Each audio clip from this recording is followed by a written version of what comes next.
Assalomu alaykum motoblog ishqibozlari. Bugungi obzorimiz motoblog uchun ko'p so'ralgan aravalar haqida bo'ladi. Bu hozirgi ko'rib turgan motobloglarning 7 ot kuchli motoblog hisoblanadi, lekin aravalarimiz 7 ot kuchlidan boshlab 17 ot kuchli bo'lgan motobloglar uchun ham bir xilda o'rnaydi va ish beraveradi. Chunki bular universal holatda yasalgan, bir xil motobloglar uchun yasalmagan.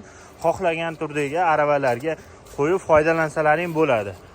Bu ko'rib turgan aravalarning hajmi 350-400 kg yuk ko'tarishga moslashgan bo'lib, qalinliklari 2 lik konteyner listidan qilingan bo'ladi va o'tiradigan joylari taxtadan bo'ladi. Odamga zax o'tmasligi uchun oyoq qo'yadigan joylari ham taxtadan bo'ladi. Tishlalari esa qalin prutdan qilingan bo'ladi, aynaladigan qilib yasalgan bo'ladi.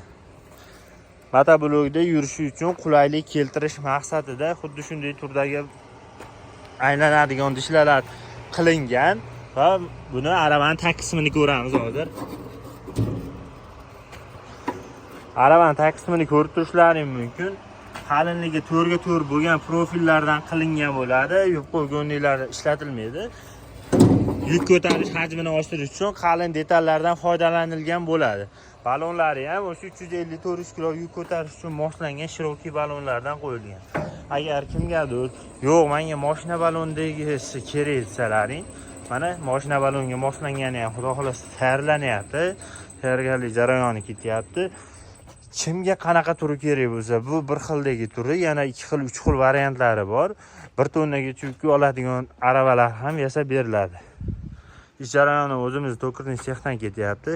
Kimga xuddi shu turdagi aravalar yoki motoblog uchun qo'shimcha agregatlar kerak bo'lsa, ekranda nomerlar qoldiramiz.